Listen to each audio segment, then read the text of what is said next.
Good morning, you're very welcome back. Now, the rise of influencers promoting far-right ideals has been a cause of major concern for many years, with the majority of these opinions originating in a collection of online forums known as the manosphere. Yeah, we're going to deal with something very specific today. It's kind of recruiting young men. Here to explain the manosphere and the potential impact these content creators have on young men is cyber psychologist Nicola Fox-Hamilton and senior reporter at Vice, Tim Hughes. Thank you both, Tim. Thank you both so much for being here. Tim has been looking into this world for a very long time, very in-depth, and we'll talk to him in just a minute. But Nicola, you work in this space all the time.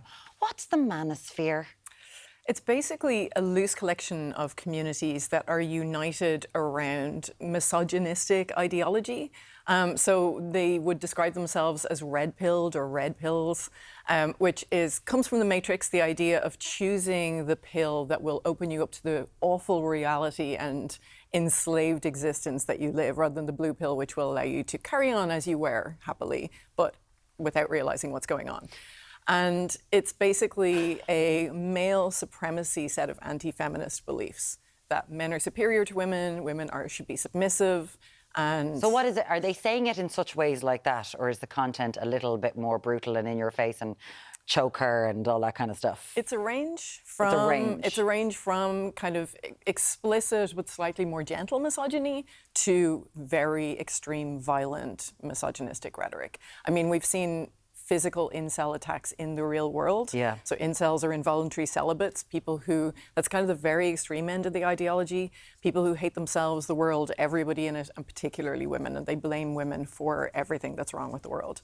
So, I mean, one of the main influencers in this area, of course, is Andrew Tate. I'm sure most people have come across him, heard him. I mean, I think, is he one of the most Googled names in the world? Like, it's insane. But he is self-proclaimed misogynist. Yeah. So, like, what sort of values is he, or is it traditional values, far-right values? What sort of things is he pushing? So he would sometimes sell it as traditional values, but it is far-right values, and it is very much linked into white supremacy as well. But it's all about male supremacy, the idea that men are dominant, that women are sort of possessions to be owned and used rather than people to be connected to.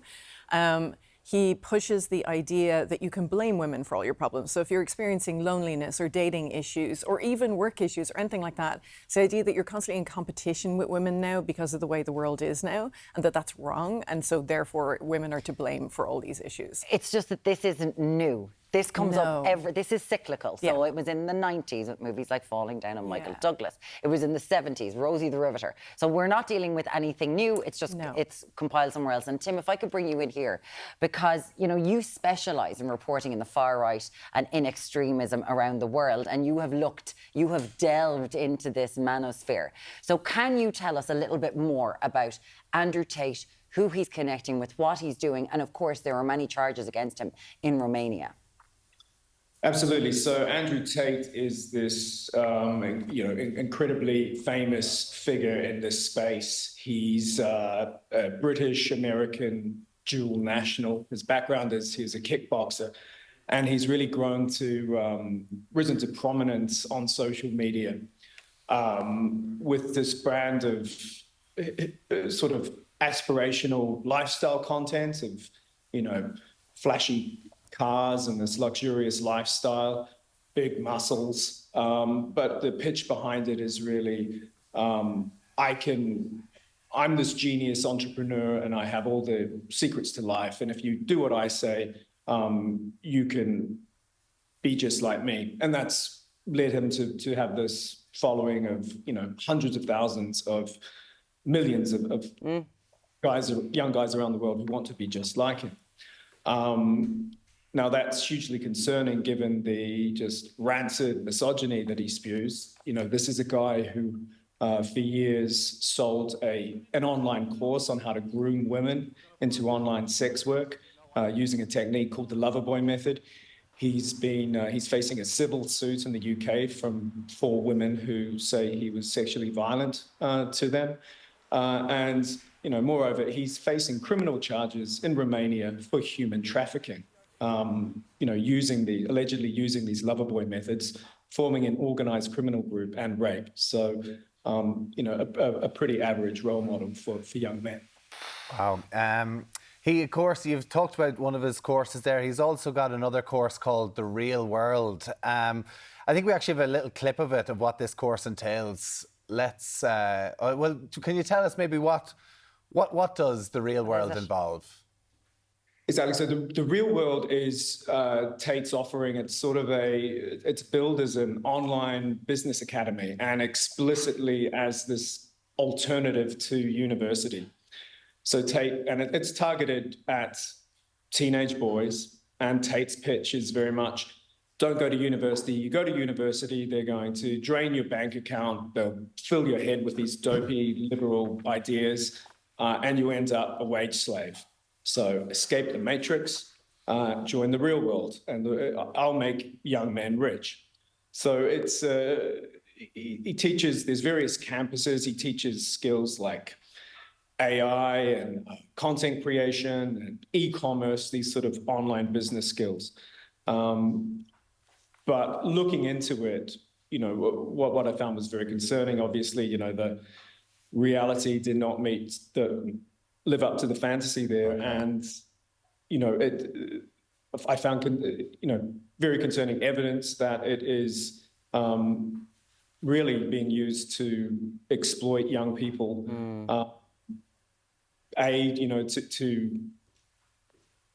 Financially for their membership fees. They pay $49 a month to subscribe to this thing, but also to exploit them for their labor.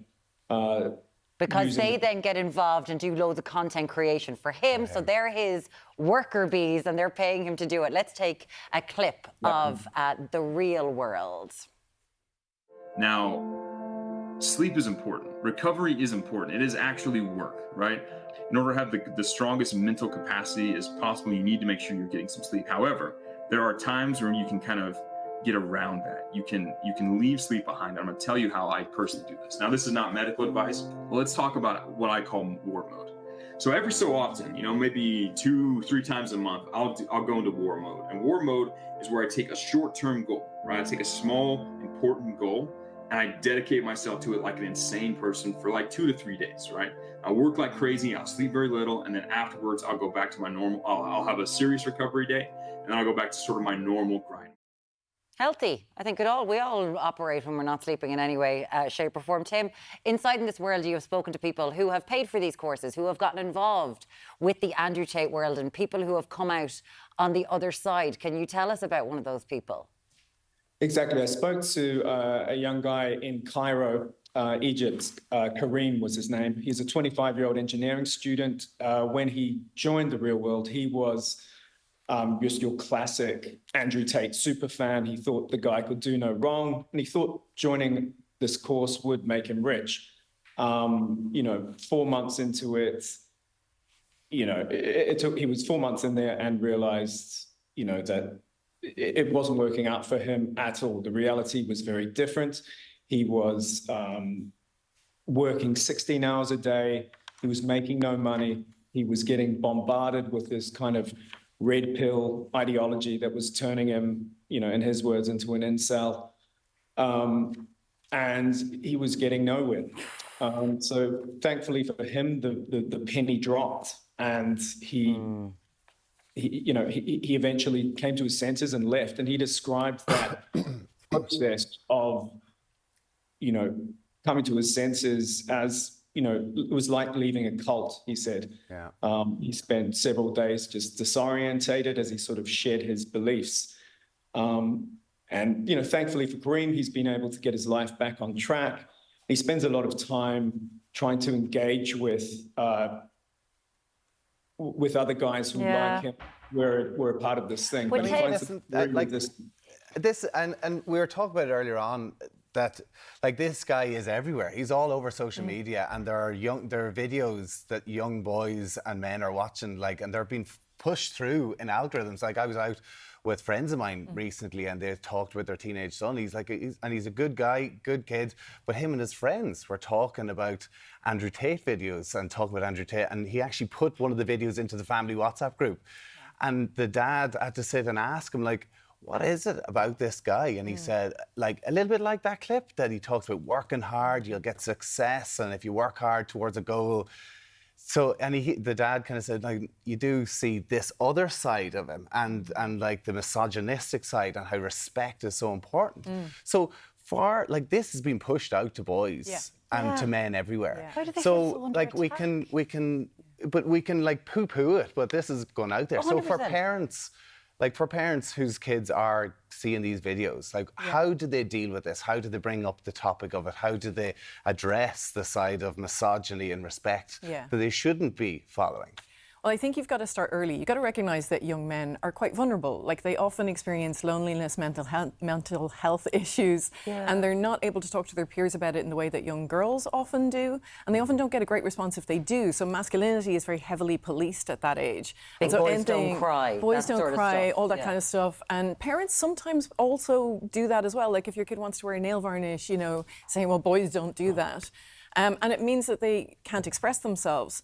And so Andrew Tate offers this very compelling message that it's not you, you're fine, you're the strong one, it's women's fault that this. But I don't know if it's always about women. Like, no, it's not. But that goal-oriented side and the success side and work hard and work out is very appealing as well. So I think it ties into the idea that you can make yourself better. And that self-help bit is what draws a lot of the young boys in. Big time. But having conversations with your boys starting very young about gender equality, that men and women are equal, they you know, that they're equally worthwhile, and that there are messages out there, and pulling apart those messages when you see them in the media. Young boys, like when you're talking to teacher friends of mine who have been told, "B, I control you," from a 14-year-old in her class. Why they feel under such attack, and that men and women have to be in opposition. Listen, I know this is an even bigger subject that we need to discuss, but it is something that we have to talk about more. It's not good, like. But it's absolutely not. And I think having conversations like this is really important. And fair play to you, Tim, in doing your report on that as well. Tim Hume from Vice News, thank you so much for joining us this morning on that. And Nicola Fox-Hamilton, cyber psychologist, always great to have you with us.